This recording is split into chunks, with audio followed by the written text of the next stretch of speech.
आज रात 12 बजे से पूरे देश में नमस्ते दोस्तों। अभी अभी मोदी सरकार स्टेज पर आकर देश के नागरिकों के लिए बहुत बड़ी घोषणा कर दी है। आज से बिहार राज्य में ऐसे 10 बड़े नियम लागू होने वाले हैं जिन्हें जानना बेहद जरूरी हो गया है। साथ ही मोदी सरकार लाइव में आकर कई सारे योजना के भी ऐलान की है। इन सारे योजना सारे नियमों के बारे में आपको विस्तार से समझाएंगे, तो हमारे साथ बने रहे वीडियो में अंत तक। उससे पहले वीडियो को सब्सक्राइब कीजिए और चैनल को एक लाइक कर दीजिए। ये वीडियो आप कहां से देख रहे हैं कमेंट करके जरूर हमें बताइएगा। तो देखते हैं अगली बड़ी खबर। मुख्यमंत्री महिला रोजगार योजना। बिहार सरकार महिलाओं को खुद का रोजगार शुरू करने के लिए आर्थिक सहायता देती है। शुरुआत में 10,000 रुपए की पहली किस्त अनुदान ग्रांट सीधे बैंक खाते में दी जाती है। आगे यदि महिला 6 महीने तक काम अच्छे से चलाती है तो उन्हें 2 लाख रुपए तक की अतिरिक्त सहायता जरूरत के अनुसार मिल सकती है। यह राशि भी अनुदान ग्रांट के रूप में मिलती है, जिसे लौटाना नहीं पड़ता। मुख्यमंत्री महिला रोजगार योजना के लिए ग्रामीण महिलाएं स्वयं सहायता समूह ग्राम संगठन में ऑफलाइन आवेदन करेंगी, जबकि शहरी महिलाएं ऑनलाइन पोर्टल mmay.brlps.in या समूह के माध्यम से आवेदन कर सकती हैं। बिहार सरकार के ग्रामीण विकास मंत्री के अनुसार अब तक 1,51,00,000 से अधिक महिलाओं को 10,000 रुपए की शुरुआती राशि दी जा चुकी है और आगे भी यह योजना जारी रहेगी। अगली बड़ी खबर, प्रधानमंत्री किसान सम्मान निधि PMKISAN योजना की 22वीं किस्त में किसानों को 2,000 रुपए मिलेंगे।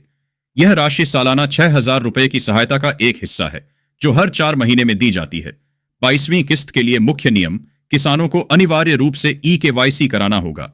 आपका आधार कार्ड बैंक खाते से लिंक होना चाहिए। जमीन का रिकॉर्ड, लैंड रिकॉर्ड राज्य पोर्टल पर सत्यापित और अपडेट होना चाहिए। कुछ खबरों में फार्म रजिस्ट्री यूनिक आईडी को भी अनिवार्य बताया जा रहा है। यह एक महत्वपूर्ण अपडेट है। यदि ये आवश्यक कार्य पूरे नहीं किए गए तो आपको 22वीं किस्त का लाभ नहीं मिलेगा। अगली बड़ी खबर है। जी हां दोस्तों, मैं आपको मनरेगा मजदूरों को दी जाने वाली राशि के बारे में सरल भाषा में बताता हूं। मनरेगा के तहत मजदूरों को दी जाने वाली दैनिक मजदूरी की राशि हर राज्य में अलग अलग होती है। यह राशि प्रतिदिन 241 रुपए से लेकर 400 रुपए तक हो सकती है, जो इस बात पर निर्भर करता है कि मजदूर किस राज्य में काम कर रहे हैं। उदाहरण के लिए हरियाणा में यह दर सबसे अधिक 400 रुपए प्रतिदिन है, जबकि अरुणाचल प्रदेश और नागालैंड में यह 241 रुपए प्रतिदिन है, वित्तीय वर्ष 2025 से 26 के अनुसार। सरकार ने eKYC इसलिए अनिवार्य किया है ताकि मजदूरी का भुगतान सीधे और समय पर मजदूरों को हो सके, के बैंक खाते में हो सके। मनरेगा के तहत हर ग्रामीण परिवार को साल में 100 दिन के रोजगार की गारंटी मिलती है। आप किस राज्य की जानकारी जानना चाहेंगे? मैं उस राज्य की सटीक दैनिक मजदूरी दर बता सकता हूं। जैसे बिहार के लिए 255 रुपया है। अब अगली खबर है। हां, यह योजना बिहार जीविका दीदी की रसोई के नाम से जानी जाती है। यह योजना बिहार सरकार की एक महत्वपूर्ण पहल है, जिसका मुख्य उद्देश्य गरीबों को सस्ती दर पर पौष्टिक भोजन उपलब्ध कराना है। इस योजना के तहत जीविका समूह स्वयं सहायता समूह द्वारा तैयार की गई एक थाली की वास्तविक लागत लगभग 40 रुपए होती है। गरीब मरीजों और उनके परिजनों को यह भरपेट भोजन केवल 20 रुपए प्रति थाली में दिया जाता है। सरकारी अनुदान, बाकी का 20 रुपए का अंतर सब्सिडी राज्य सरकार द्वारा सीधे जीविका समूह को दिया जाता है। इससे समूह की महिलाओं को काम मिलता है और वे स्वावलंबी बनती हैं। स्थान, यह रसोई मुख्य रूप से सरकारी अस्पतालों और अन्य सरकारी कार्यालयों के परिसर में संचालित की जाती है, ताकि जरूरतमंद लोगों को आसानी से भोजन मिल सके। अगली बड़ी खबर है। बिहार के डिप्टी सीएम सम्राट चौधरी ने सोनपुर में मरीन ड्राइव और इंटरनेशनल एयरपोर्ट बनाने की बड़ी घोषणा की है। इससे सोनपुर क्षेत्र के लोगों में खुशी की लहर है और विकास की नई उम्मीदें जगी हैं। डिप्टी सीएम ने कहा है कि सोनपुर के विकास को प्राथमिकता दी जाएगी। इन परियोजनाओं से क्षेत्र में पर्यटन और व्यापार को काफी बढ़ावा मिलेगा, जिससे सोनपुर एक महत्वपूर्ण स्थान बन जाएगा। यह कदम अगले 5 वर्षों में सोनपुर को पूरी तरह से विकसित दिखाने में मदद करेगा। अगली बड़ी खबर है। जी हां दोस्तों, बिहार की मुख्यमंत्री प्रतिज्ञा योजना युवाओं के लिए एक इंटर्नशिप योजना है, जिसके तहत उन्हें प्रतिष्ठित कंपनियों में काम सीखने का मौका मिलता है और आर्थिक सहायता भी दी जाती है। मुख्यमंत्री प्रतिज्ञा योजना के तहत मिलने वाली राशि, यह योजना गरीब लोगों को सीधे पैसे देने के बजाय शिक्षा के स्तर के आधार पर युवाओं को मासिक स्टाइपेंड, इंटर्नशिप भत्ता देती है। 4,000 रुपए प्रति माह 12वीं पास युवाओं के लिए, 5,000 रुपए प्रति माह ITI या डिप्लोमा पास युवाओं के लिए 6,000 रुपये प्रतिमाह ग्रेजुएट, स्नातक या पोस्ट ग्रेजुएट, स्नातकोत्तर युवाओं के लिए। इसके अलावा अगर आपका चयन बिहार से बाहर की कंपनी में होता है तो 3 महीने तक 2,000 रुपये प्रतिमाह तक अतिरिक्त भत्ता भी मिल सकता है। इस योजना का मुख्य उद्देश्य युवाओं को बेरोजगारी की समस्या से लड़ना और उन्हें वास्तविक कामकाजी अनुभव दिलाकर उद्योगों के लिए तैयार करना है। यह 3 महीने से लेकर 1 साल तक की इंटर्नशिप के लिए आर्थिक मदद देती है। दोस्तों, वीडियो को सब्सक्राइब कीजिए और एक लाइक कर दीजिए। अगली बड़ी खबर है, बिहार छोटी नर्सरी योजना के तहत सरकार प्रति हेक्टेयर 10 लाख रुपए तक की सब्सिडी देती है। योजना के तहत राशि इस योजना में 20 लाख रुपए प्रति हेक्टेयर की कुल लागत तय की गई है। सरकार इस लागत का 50% यानी अधिकतम 10 लाख रुपए प्रति हेक्टेयर तक का अनुदान सब्सिडी देती है। यह राशि लाभार्थी के बैंक खाते में 2 किस्तों में सीधे डीबीटी भेजी जाती है। पहली किस्त में 60% 6 लाख रुपए और दूसरी किस्त में 40% 4 लाख रुपए दिया जाता है। इस योजना का उद्देश्य किसानों की आय बढ़ाना और बागवानी क्षेत्र को बढ़ावा देना है। अगली बड़ी खबर है, बिहार कांग्रेस 26 नवंबर को पूरे राज्य में संविधान बचाओ नामक एक कार्यक्रम आयोजित कर रही है। इस कार्यक्रम का मुख्य लक्ष्य लोकतंत्र और संविधान में दिए गए महत्वपूर्ण मूल्यों की रक्षा करना है। कांग्रेस पार्टी मानती है कि देश के संविधान की रक्षा करना हर नागरिक की जिम्मेदारी है। यह कार्यक्रम को संविधान के महत्व के बारे में जागरूक करने और उन्हें इसके प्रति अपने कर्तव्यों को याद दिलाने का एक प्रयास है। यह आयोजन इसलिए भी महत्वपूर्ण है क्योंकि 26 नवंबर को भारत में संविधान दिवस भी मनाया जाता है। अगली बड़ी खबर, मुख्यमंत्री दिव्यांगजन उद्यमी योजना। बिहार सरकार इस योजना के तहत दिव्यांगजनों को व्यवसाय शुरू करने के लिए 10 लाख रुपए देती है। इस राशि में से 5 लाख रुपए की सब्सिडी अनुदान मिलती है जिसे वापस नहीं करना पड़ता। बाकी 5 लाख रुपए का ब्याज मुक्त आसान लोन होता है जिसे आपको आसान किस्तों में वापस करना होता है। हेलो दोस्तों, यह वीडियो योजना के अंतर्गत मिलने वाली राशि और उसके लाभों के बारे में बता रहा है। दिव्यांग उद्यम योजना मिलेगा 10 लाख का लोन, आधा लोन माफ, ब्याज 0%। चलिए जानते हैं आगे की खबर। बिहार में फिल्म निर्माण की रुचि बढ़ रही है। ऐतिहासिक धरोहर बिहार के बुद्ध से जुड़े स्थल जैसे कि फिल्म शरणार्थी द रिफ्यूजी की शूटिंग का स्थान फिल्म निर्माताओं को आकर्षित कर रहे हैं। राज्य सरकार भी फिल्म निर्माण को बढ़ावा दे रही है। इससे बिहार के पर्यटन को भी बढ़ावा मिलेगा और राज्य की समृद्ध विरासत को दुनिया के सामने लाने में मदद मिलेगी। यह पहल बिहार के लिए सांस्कृतिक और आर्थिक रूप से महत्वपूर्ण है। चलिए जानते आगे की खबर क्या है। हाँ, बिल्कुल, मुख्यमंत्री गुरु शिष्य परंपरा योजना के तहत गरीब कलाकारों और शिष्यों को मिलने वाली राशि इस प्रकार है। यह योजना बिहार की दुर्लभ और पारंपरिक कलाओं को बचाने के लिए है। इसमें कलाकारों को अपनी कला सिखाने के लिए पैसे दिए जाते हैं। गुरुओं को हर महीने 15,000 रुपए मानदेय मिलते हैं। संगत कलाकारों 15,000 रुपए मानदेय मिलते हैं। अकम्पनिस्ट को हर महीने 7,500 रुपए मानदेय मिलते हैं। शिष्या को हर महीने 3,000 रुपए छात्रवृत्ति स्टाइपेंड मिलते हैं। यह पैसा सीधे उनके बैंक खाते में भेजा जाता है। इस योजना का लाभ उन शिष्यों और कलाकारों को मिलता है जो राज्य की लोक कलाओं, संगीत और चित्रकला को सीखने या सिखाने का काम करते हैं। अगली बड़ी खबर है, जी बिल्कुल, बिहार में घने कोहरे के कारण सामान्य जनजीवन और खासकर यातायात बुरी तरह प्रभावित हुआ है। कम दृश्यता के चलते विमान और ट्रेन सेवाएं बाधित हो गई हैं। पटना और दरभंगा जैसे हवाई अड्डों पर कई उड़ानों में भारी देरी हुई है और कुछ उड़ानें रद्द या डाइवर्ट भी करनी पड़ी हैं। दृश्यता 100 मीटर से भी कम हो जाने के कारण विमानों का सुरक्षित परिचालन मुश्किल हो गया है। लंबी दूरी की कई रेलगाड़ियां अपने निर्धारित समय से कई घंटे विलंब से चल रही हैं। कम दृश्यता में सुरक्षा कारणों से ट्रेनों की गति धीमी करनी पड़ी है, जिससे यात्रियों को गंतव्य तक पहुंचने में काफी परेशानी और लंबा इंतजार करना पड़ रहा है। इस मौसम के कारण हजारों यात्रियों की यात्रा योजनाएं प्रभावित हुई हैं और उन्हें एयरपोर्टों और रेलवे स्टेशनों पर घंटों बिताना पड़ रहा है। अगली बड़ी खबर है, बिहार मुख्यमंत्री कलाकार पेंशन योजना के तहत प्रति माह 3,000 रुपए की राशि दी जाती है। यह योजना 50 वर्ष से अधिक आयु के आर्थिक रूप से कमजोर वरिष्ठ कलाकारों के लिए है। इसका उद्देश्य राज्य की सांस्कृतिक धरोहर में योगदान देने वाले कलाकारों को आर्थिक सहायता प्रदान करना है। आवेदक बिहार का मूल निवासी होना चाहिए। कला के क्षेत्र में न्यूनतम 10 वर्ष का अनुभव हो। परिवार की वार्षिक आय 1,20,000 रुपए से अधिक नहीं होनी चाहिए। यह पेंशन कलाकारों के सम्मान और सहयोग के लिए शुरू की गई है। वीडियो को शुरू से अंत तक देखिएगा। आगे बड़ी खबर। यह बिहार बोर्ड बीएसईबी द्वारा जेईई नीट 2028 की तैयारी कर रहे आर्थिक रूप से कमजोर छात्रों के लिए एक महत्वपूर्ण घोषणा है। बिहार बोर्ड ने मुफ्त कोचिंग कार्यक्रम के लिए आवेदन की अंतिम तिथि 30 नवंबर घोषित की है। योग्य और इच्छुक छात्र इस तारीख तक आवेदन कर सकते हैं।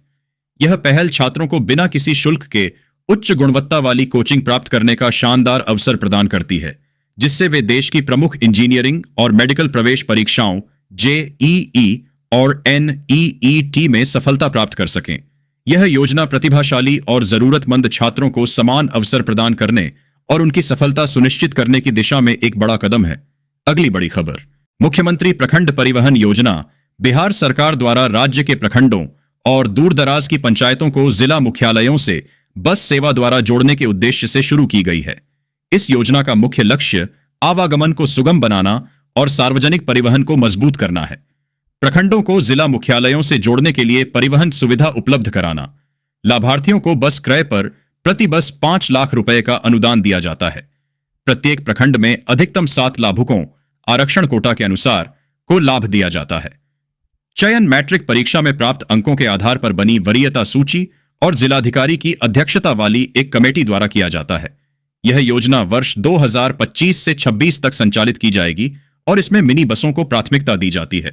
यह योजना स्थानीय स्तर पर रोजगार सृजन और ग्रामीण क्षेत्रों की अर्थव्यवस्था को बढ़ावा देने में भी सहायक है। बने रहिए वीडियो के साथ। चलिए जानते हैं आगे की खबर। बिहार के औरंगाबाद जिले में लगभग 9.64 करोड़ रुपए की लागत से एक अत्याधुनिक ट्रॉमा सेंटर का निर्माण शुरू हो गया है। यह महत्वपूर्ण परियोजना करहारा गांव के पास जीटी रोड पर स्थित होगी, जिससे दुर्घटना के शिकार लोगों को त्वरित चिकित्सा सहायता उपलब्ध हो सकेगी। इस सेंटर के 1 साल में यानी 2026 के अंत तक पूरा होने की उम्मीद है। इस ट्रॉमा सेंटर में जीवन रक्षक सुविधाओं पर विशेष ध्यान दिया गया है। इसमें गंभीर रूप से घायल मरीजों के लिए आईसीयू, जटिल सर्जरी के लिए अत्याधुनिक ऑपरेशन थिएटर और अन्य मरीजों के लिए सामान्य बेड शामिल होंगे। इस पहल से औरंगाबाद और आसपास के क्षेत्रों में आपातकालीन स्वास्थ्य सेवाओं में महत्वपूर्ण सुधार आएगा। अगली बड़ी खबर। बिहार सरकार द्वारा शुरू की गई मुख्यमंत्री वाहन चालक कल्याण योजना राज्य के व्यावसायिक वाहन चालकों जैसे ट्रक, बस, ऑटो, टैक्सी ड्राइवर और उनके परिवारों के सामाजिक उत्थान और कार्य कुशलता में वृद्धि के लिए है। चालकों को हर साल पोशाक, यूनिफॉर्म के लिए 2000 रुपए दिए जाते हैं। उन्हें मुफ्त स्वास्थ्य जांच और आयुष्मान भारत मुख्यमंत्री जन आरोग्य योजना के तहत स्वास्थ्य बीमा का लाभ दिया जाता है। प्रधानमंत्री जीवन ज्योति बीमा योजना और प्रधानमंत्री सुरक्षा बीमा योजना के अंतर्गत बीमा कवरेज प्रदान किया जाता है। चालकों को एक यूनिक आईडी कार्ड, विश्राम के लिए शेड, बस स्टैंड पर और प्रशिक्षण की सुविधा भी दी जाती है। लाभ केवल उन्हीं चालकों को मिलता है जो बिहार के निवासी हैं और जिनके पास बिहार से जारी वैध ड्राइविंग लाइसेंस है, जिनकी आयु 18 से 60 वर्ष के बीच है। वीडियो को शुरू से अंत तक देखिए। औरंगाबाद में wild life crime control bureau और पलामू वन विभाग की संयुक्त टीम ने सांप के जहर की तस्करी के एक बड़े नेटवर्क का भंडाफोड़ किया है। देव नया बाजार, चांदनी चौक निवासी मो सेराज मियां और उनके पुत्र मो मेराज मियां को गिरफ्तार किया गया है। तस्करों के पास से करोड़ों रुपए मूल्य का 1200 मिलीलीटर 1.2 किलोग्राम सांप का जहर और 10 किलो पेंगोलिन का स्कल बरामद हुआ है। अंतर्राष्ट्रीय बाजार में जहर की कीमत लगभग 80 करोड़ रुपए बताई जा रही है। यह खुलासा वन्य जीवों की अवैध तस्करी 1200 मिलीलीटर 1.2 किलोग्राम सांप का जहर और 10 किलो पेंगोलिन का स्कल बरामद हुआ है। अंतर्राष्ट्रीय बाजार में जहर की कीमत लगभग 80 करोड़ रुपए बताई जा रही है। यह खुलासा वन्यजीवों की अवैध तस्करी के अंतर्राष्ट्रीय कनेक्शन की ओर इशारा करता है, जिसकी जांच की जा रही है। उनकी निशानदेही पर गिरोह के अन्य तस्करों को भी पकड़ा गया है। जानते हैं अगली बड़ी खबर के बारे में। भागलपुर जिले के सबौर प्रखंड स्थित बिहार कृषि विश्वविद्यालय बीएयू के वैज्ञानिकों ने माइक्रोग्रीन्स उगाने की एक सरल तकनीक विकसित की है। यह तकनीक आपकी रसोई, बालकनी या छत को मिनी फार्म में बदल देगी। माइक्रोग्रीन्स दरअसल सब्जियों और अनाजों के छोटे युवा पौधे होते हैं, जिन्हें अंकुरण के मात्र 7 से 10 दिनों के भीतर काट लिया जाता है। ये अपने परिपक्व रूप की तुलना में 40 गुना तक अधिक पोषक तत्व जैसे विटामिन, मिनरल्स और एंटीऑक्सीडेंट रखते हैं। इस तकनीक की खास बात यह है कि इसे बिना मिट्टी के, कम जगह में और सिर्फ थोड़े से पानी और देखभाल से उगाया जा सकता है। यह शहरी जीवन शैली के लिए ताजा, कीटनाशक मुक्त और पौष्टिक आहार प्राप्त करने का एक आसान और प्रभावी तरीका है। अगली बड़ी खबर, हाँ, बिहार सरकार ने राष्ट्रीय कृषि विकास योजना के तहत कृषि उत्पाद भंडारण हेतु अनुदानित गोदाम निर्माण योजना शुरू की है। यह योजना किसानों को उनकी फसलें सुरक्षित रखने और उचित मूल्य मिलने तक भंडारण करने की सुविधा प्रदान करने के लिए शुरू की गई है। किसानों को 100 मीट्रिक टन और 200 मीट्रिक टन क्षमता के गोदाम बनाने के लिए वित्तीय सहायता देना, किसानों को 10 लाख रुपए तक का अनुदान सब्सिडी दिया जाता है। 100 मीट्रिक टन गोदाम पर इकाई लागत का 40% और 200 मीट्रिक टन गोदाम पर 40%, अधिकतम 8 लाख रुपए। अनुसूचित जाति जनजाति 100 मीट्रिक टन गोदाम पर इकाई लागत का 50% और 200 मीट्रिक टन गोदाम पर 50%, अधिकतम 10 लाख रुपए। आवेदक बिहार का स्थायी निवासी हो, कृषि विभाग की वेबसाइट पर पंजीकृत हो और उसके पास स्वयं की भूमि हो। एक परिवार से केवल एक ही व्यक्ति लाभ ले सकता है। किसान कृषि विभाग की आधिकारिक वेबसाइट dbtagriculture.bihar.gov.in पर ऑनलाइन या मोबाइल एप्लीकेशन के माध्यम से आवेदन कर सकते हैं। चलिए देखते हैं बड़ी खबर। घने कोहरे के कारण रेलवे ने यात्रियों की सुरक्षा सुनिश्चित करने के लिए भागलपुर से गुजरने वाली कई ट्रेनों को दिसंबर से फरवरी तक के लिए रद्द कर दिया है। इससे विक्रमशिला, सूरत और गरीब रथ एक्सप्रेस जैसी लंबी दूरी की ट्रेनों में कंफर्म टिकट मिलना मुश्किल हो गया है, जिससे यात्रियों को असुविधा हो रही है। रेलवे सुरक्षित संचालन के लिए तैयार है और विजिबिलिटी टेस्ट ऑब्जेक्ट (VTO) जैसे उपाय कर रही है। साथ ही लोको पायलटों को गति 75 किलोमीटर प्रति घंटा तक सीमित रखने के निर्देश दिए गए हैं। यात्री यात्रा से पहले ट्रेन की स्थिति की जांच करें। बने रहिए वीडियो के साथ। भागलपुर में किडनी की पत्थरी (स्टोन) से पीड़ित मरीजों के लिए जवाहरलाल नेहरू मेडिकल कॉलेज अस्पताल JLNMCH के सुपर स्पेशियलिटी अस्पताल में यह नई और महत्वपूर्ण सुविधा शुरू की गई है। आर्थिक रूप से कमजोर लोगों के लिए यह सुविधा पूरी तरह निःशुल्क मुफ्त है, जिससे इलाज का खर्च अब बाधा नहीं बनेगा। सर्जरी आधुनिक मशीनों की मदद से की जा रही है, जिससे इलाज सुरक्षित और प्रभावी होता है। ऑपरेशन के बाद मरीज को केवल 24 घंटे में अस्पताल से छुट्टी मिल जाती है। इससे अस्पताल में लंबा रुकना नहीं पड़ता और वे जल्दी ठीक होकर घर जा सकते हैं। यह सुविधा JLNMCH के तहत सुपर स्पेशियलिटी 24 घंटे में अस्पताल से छुट्टी मिल जाती है। इससे अस्पताल में लंबा रुकना नहीं पड़ता और वे जल्दी ठीक होकर घर जा सकते हैं। यह सुविधा JLNMCH के तहत सुपर स्पेशियलिटी अस्पताल में शुरू की गई है, जहां विशेषज्ञ डॉक्टरों की टीम और पर्याप्त संसाधन उपलब्ध हैं। यह उन लोगों के लिए एक बहुत बड़ी राहत है जिन्हें किडनी की पत्थरी के महंगे इलाज के कारण काफी परेशानी होती थी। इस पहल से भागलपुर और आसपास के क्षेत्रों के किडनी पत्थरी के मरीजों को बिना किसी खर्च के और आधुनिक सुविधाओं के साथ इलाज मिल पाएगा। दोस्तों, अगली बड़ी खबर, बंगाल की खाड़ी में एक नया चक्रवात बन रहा है, जिसके चलते ओडिशा में बारिश की चेतावनी जारी की गई है। ओडिशा सरकार चक्रवात से निपटने के लिए तैयार है और तटीय इलाकों से लोगों को सुरक्षित स्थानों पर पहुंचाया जा रहा है। मौसम विभाग ने भारी बारिश की आशंका जताई है और लोगों को सतर्क रहने की सलाह दी है। आगे की खबर बांका के किसानों के लिए खुशखबरी है। बिहार में 81.53 करोड़ रुपए की लागत से गुड़बाल बांध का निर्माण जल्द शुरू होगा। टेंडर जारी हो चुका है। यह बांध सिंचाई क्षमता बढ़ाएगा, कृषि उत्पादन को बढ़ावा देगा और किसानों की आय में वृद्धि करेगा। इससे स्थानीय अर्थव्यवस्था को भी बढ़ावा मिलेगा और रोजगार के अवसर सृजित होंगे। आप देख रहे पूरे बिहार की खबर। विधानसभा चुनाव के बाद शिक्षा विभाग शिक्षकों की उपस्थिति को लेकर सख्त हो गया है। देर से आने और जल्दी जाने वाले शिक्षकों का वेतन काटा जाएगा। लगभग 1.5 दर्जन शिक्षकों से स्पष्टीकरण मांगा गया है। कई शिक्षक बिना सूचना के गायब रहते हैं और कुछ मार्क ऑन ड्यूटी की हाजिरी लगा रहे हैं। आगे की बड़ी खबर, दरभंगा के सनहापुर पैक्स में धान खरीद में 2,77,000 रुपए का घोटाला सामने आया है। पैक्स प्रबंधक पर धान के गबन का आरोप है, जिसके बाद उनके खिलाफ FIR दर्ज की गई है। इस घटना से किसानों में आक्रोश है और वे सरकार से सख्त कार्रवाई की मांग कर रहे हैं। चलिए देखते हैं आगे की खबर। किसानों का कहना है कि सरकारी बीज वितरण योजना उनके लिए ऊंट के मुंह में जीरा के समान है। उनका मानना है कि इस योजना से उन्हें कोई विशेष लाभ नहीं मिल रहा है। किसानों को उम्मीद थी कि यह योजना उनकी कृषि संबंधी जरूरतों को पूरा करेगी, लेकिन ऐसा नहीं हो पाया।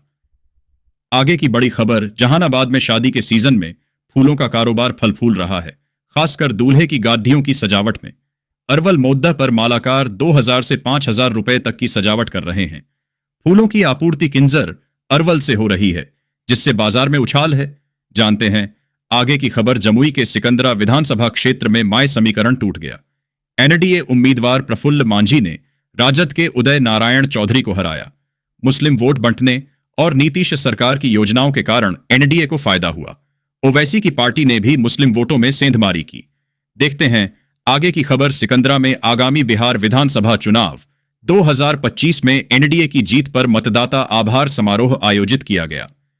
विधायक प्रफुल्ल कुमार मांझी ने कार्यकर्ताओं की मेहनत और मतदाताओं के समर्थन के प्रति आभार व्यक्त किया। उन्होंने जनता की समस्याओं के समाधान के लिए प्रतिबद्धता जताई और कार्यकर्ताओं से क्षेत्र में जाकर लोगों की मदद करने की अपील की।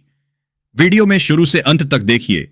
बेलदौर में महागठबंधन की समीक्षा बैठक हुई, जिसमें प्रत्याशियों ने अपनी हार की जिम्मेदारी स्वीकार की। उन्होंने आरोप लगाया कि विपक्षी दलों ने मतदाताओं को 10-10 हजार रुपए देकर वोट खरीदे। प्रत्याशियों ने पार्टी नेतृत्व को सूचित कर निष्पक्ष जांच की मांग की है। अगली बड़ी खबर। खगड़िया और कोसी क्षेत्र को जोड़ने वाली SH95 सड़क का निर्माण कार्य तेजी से चल रहा है। अगले वर्ष तक इस पर यातायात शुरू होने की संभावना है, जिससे खगड़िया से सहरसा की दूरी घटकर 55 किलोमीटर रह जाएगी। 661 करोड़ रुपए की लागत से बन रही इस परियोजना में कई पुल 661 करोड़ रुपए की लागत से बन रही इस परियोजना में कई पुल और रोड ओवरब्रिज शामिल हैं, जिनके 2026 तक पूरा होने का लक्ष्य है। दोस्तों, वीडियो को सब्सक्राइब कीजिए और चैनल को एक लाइक कर दीजिए। खगड़िया के सदर विधायक बबलू मंडल ने नकली खाद और बीज के कारोबार का विरोध किया है। उन्होंने कहा कि किसानों को नकली खाद बीज बेचकर ठगना अपराध है और प्रशासन को दोषियों के खिलाफ कार्रवाई करनी चाहिए। नकली खाद और बीज से किसानों की फसलें बर्बाद हो रही हैं, जिससे उन्हें भारी नुकसान हो रहा है।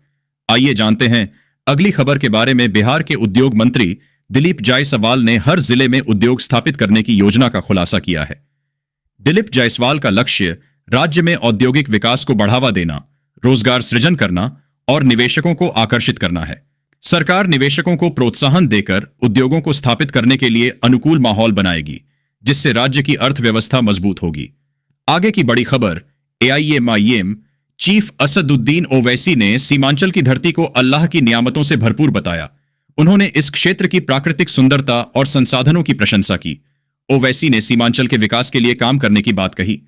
वीडियो में बने रहिए शुरू से अंत तक। असदुद्दीन ओवैसी ने ठाकुरगंज में एक रैली में कहा कि ठाकुरगंज ने इतिहास बना दिया है और 5 साल बाद AIMIM का विधायक होगा। उन्होंने क्षेत्र के विकास, शिक्षा, स्वास्थ्य और रोजगार के लिए कई वादे किए।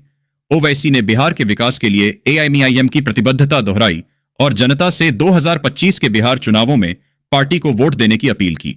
अगली वाली खबर। बिहार में शिक्षकों के लिए प्रखंड और विद्यालय आवंटन की प्रक्रिया अब शुरू हो गई है। शिक्षा विभाग ने इस संबंध में गाइडलाइन जारी कर दी है। इस प्रक्रिया से शिक्षकों को अपनी पसंद के प्रखंड और विद्यालय में सेवा करने का मौका मिलेगा, जिससे शिक्षा व्यवस्था में सुधार होगा। यह शिक्षकों के लिए एक महत्वपूर्ण कदम है। तो चलिए जानते हैं अगली वाली खबर के बारे में। हाजीपुर, जो कभी केलों के लिए मशहूर था, अब अपने विशेष जूतों के लिए जाना जा रहा है। यहां बने जूते यूरोपीय देशों और रूसी सेना में लोकप्रिय हैं। मुख्यमंत्री नीतीश कुमार ने भी हाजीपुर के औद्योगिक क्षेत्र का दौरा किया। इन जूतों की कीमत 4,000 से 80,000 रुपए तक है और ये -40 डिग्री तक तापमान सह सकते हैं। इसलिए रूसी सैनिकों को यह मेड इन हाजीपुर जूता पसंद आ रहा है। अगले बड़ी खबर। हाजीपुर औद्योगिक क्षेत्र नारी सशक्तिकरण का प्रतीक बन गया है। यहां महिलाओं को रोजगार के अवसर मिल रहे हैं, जिससे वे आत्मनिर्भर बन रही हैं। यह क्षेत्र महिलाओं को आर्थिक और सामाजिक रूप से सशक्त बना रहा है और अन्य क्षेत्रों के लिए प्रेरणा का स्रोत है। वीडियो कहां से देखने कमेंट में जरूर लिखिएगा। सोनपुर मेला 2025 में घोड़ों की बिक्री में भारी गिरावट आई है। अब तक केवल 2049 घोड़े बिके हैं और सिर्फ 50 शेष हैं। हालांकि कुत्ता और बकरी बाजार अब भी गुलजार है। कुत्ता बाजार में विविध नस्ल के 411 कुत्तों की उपस्थिति दर्ज की गई है, जिनमें से 59 कुत्तों की बिक्री हो चुकी है। मेले में 17 मुर्रा भैंस और 12 फ्रीजियन एवं जर्सी गायें भी मौजूद हैं। अगले बड़ी खबर। पूर्वी चंपारण में एक संगठन ने गांव को सशक्त बनाने में महत्वपूर्ण योगदान दिया है। सांसद संजय जायसवाल ने संगठन के प्रयासों की सराहना करते हुए कहा कि इसने लोगों को एकजुट करके विकास को बढ़ावा दिया है। गांव में सड़क, बिजली, शिक्षा के लिए स्कूल का निर्माण, गरीबों के इलाज के लिए अस्पताल का निर्माण उन्होंने गांव में कराया। आज हम लोग भी उनके अधूरे काम को आगे बढ़ा रहे हैं। बताया कि उनका हमारे परिवार से गहरा रिश्ता है। 26 नवंबर 2025 के लिए सोने चांदी के दाम 25 नवंबर के शाम के भावों के अनुसार ही हैं, क्योंकि बाजार बंद है।